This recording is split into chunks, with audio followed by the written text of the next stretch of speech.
your mornings be moody, let them be moody. Well, hello, boys and girls. It's me, Dr. Moody, and welcome back to another episode of Moody Mornings, where we have exactly what you need for your Moody Mornings. Well, Pastor co-host Steve, actually, what are we talking about today? Did you just blank out when you said my name, Dr. Moody? Well, I was going to ask. Well, yeah, I guess I did, yeah. Maybe that bus ride still has gotten to you. I hit my head a lot of times. Yeah. And you know what? On top of that, I didn't mention it earlier, but okay, there was a lot of other activities to do at the camp. Uh-huh. One of them was rock climbing. You know what? I heard that there was a young man who got up there in 59 seconds or something like that. I heard about that too. Yeah, guess how many seconds it took me? 3,025? No. Oh, how many? 4,025. I was close. No, you weren't. You were 1,000 off.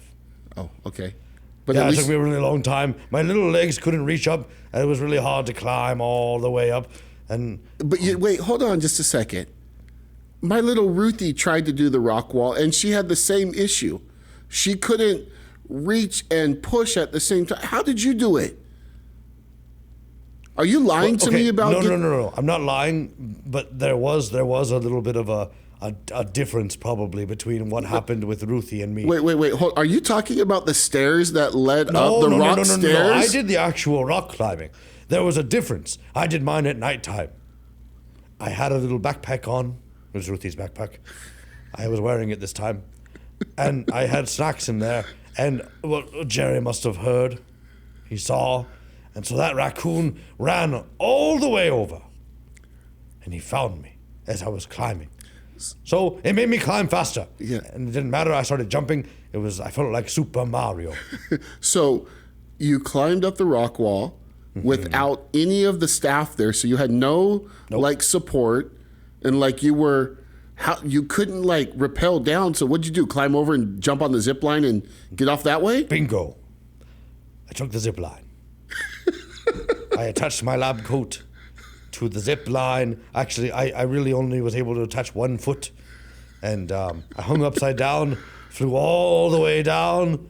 And then as soon as I hit the back wall, it detached and I fell a really long way. Boys and girls, Dr. Moody has a very wild imagination. I'm pretty sure that raccoon got really close to him and spread some germs or something and kind of made him go a little cuckoo. Anyways, Dr. Moody. Don't discount what I've said. Dr. Moody, why don't we get to what we need to talk about today? And that is?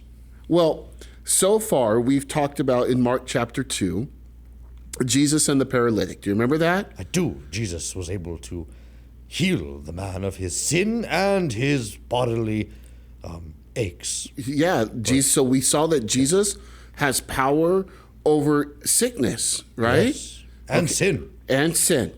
Then we looked at Mark chapter 4, and we talked about Jesus being on the ship with his disciples and then being afraid because of the wind and the waves. So he had power over the wind and the waves. Yes. And today we're going to continue in Mark chapter 5 with a story about Jesus and a man named Jairus and a little girl named Tabitha. Oh. Have you heard this before, Dr. Moody? I've heard Jairus' story. Well, his daughter was Tabitha. Oh. Yeah. So, help me. Can you help me tell it to the kids and what took place? Well, yes, there was a father who was very concerned about the well-being of his daughter. Yes. She was really sick, wasn't she, Dr. Moody? Yes, to the point of death. Yes. She was very, very sick. And so what's the thing that he does? Jairus runs to Jesus. Mm-hmm. Now, one of the things that we need to remember, Dr. Moody, at this point, Jesus has just gotten off the boat with his disciples. He's already healed a man, okay? And now he's walking, and there's a whole bunch of people walking with Jesus. And Jairus makes his way to Jesus. He finds Jesus, and he begs and he pleads with Jesus. He says, Jesus, my daughter's sick. Can you heal her, please? And what do you think Jesus does, Dr. Moody? Well, I would imagine that he heals her right away. Well, not right away. Jesus had something that he wanted. Jesus always has something that he wants to show us or that he wants to teach us. Now, Jesus could have just said the words, Dr. Moody, and she would have been healed. Yes. But Jesus was going to prove that he had power over death. Oh, my. Yeah. And so here is Jesus and Jairus. And it says that Jairus falls at the feet of Jesus and says, "My little daughter lies at the point of death. Can you come and lay your hands on her that she might be healed and she will live?" And so it says that Jesus went with him, and a great multitude followed him and thronged him, which means that they just like crowded around him. That must have been uncomfortable. It was. Now, in between the time that Jesus says, "I'm going to go to Jairus' house," and the time that he gets there, there's another incident that takes place.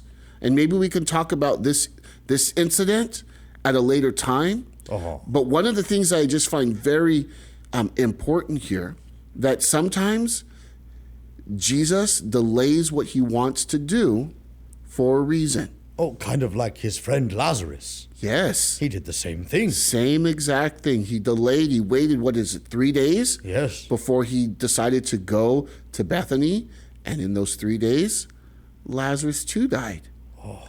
And so here, Dr. Moody, it says, while Jesus was still speaking, so the incident that was taking place in between Jairus talking to Jesus and while Jesus was on his way to Jairus' house, that there were some people from the ruler's house and came to Jairus and said, "Your daughter is dead.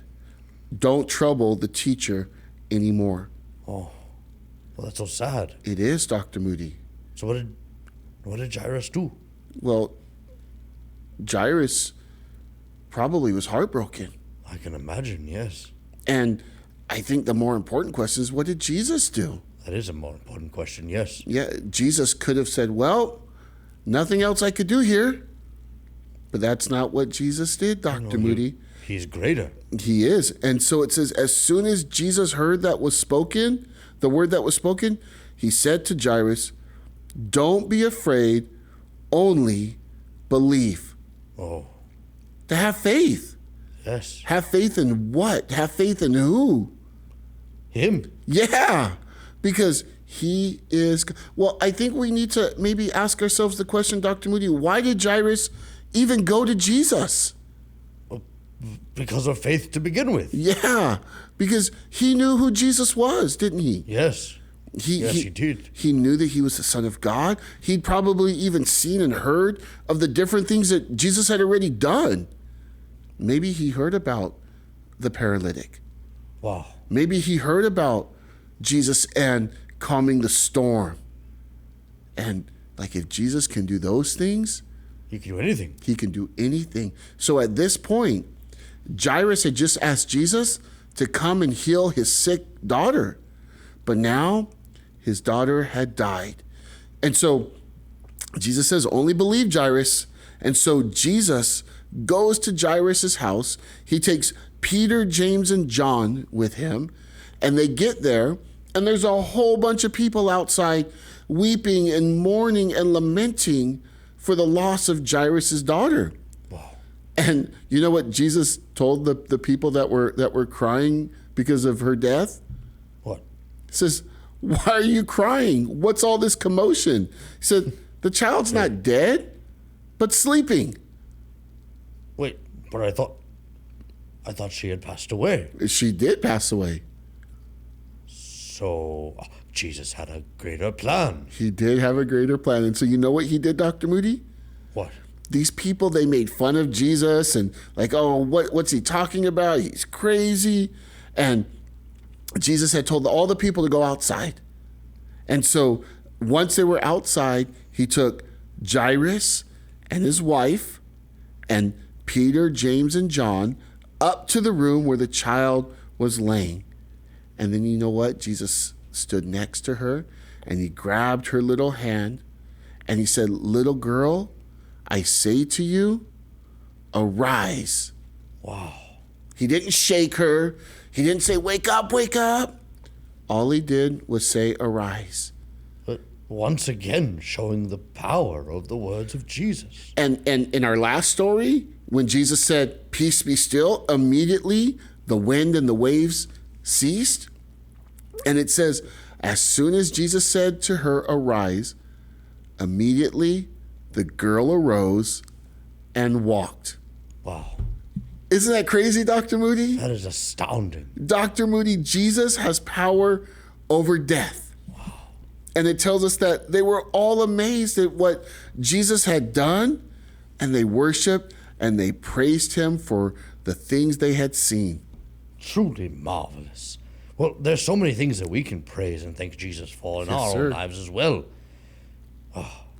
The very fact that Jesus has conquered death and given us life eternal with him, man, there's nothing that we could ever do or say that could ever come close to enough to thank him. Yes, sir, I agree. Well, boys and girls, when you get the chance, think about all that God has done for you and thank him for all of it. I think we should do the same, Pastor Steve. I agree, Dr. Every Moody. single day. Bible says, in everything, give thanks. Yes. Well, boys and girls, give thanks to the Lord, for he is good. Have a good rest of your day. Goodbye. Bye. Thank you for joining us today on Moody Mornings. Be sure to check us out online. Have your parents search for us on Instagram, the Facebooks, and the YouTubes. Just have them search for CCGS Kids. And don't forget to follow our video podcast, Moody Mornings, on Spotify and the YouTubes. If you have a question about the Bible or a question for me, Dr. Moody, just have your parents message us on Instagram. And who knows, maybe we'll even answer your question here on Moody Mornings. Remember, no matter what time of the day, you can always have a Moody morning. See you next time.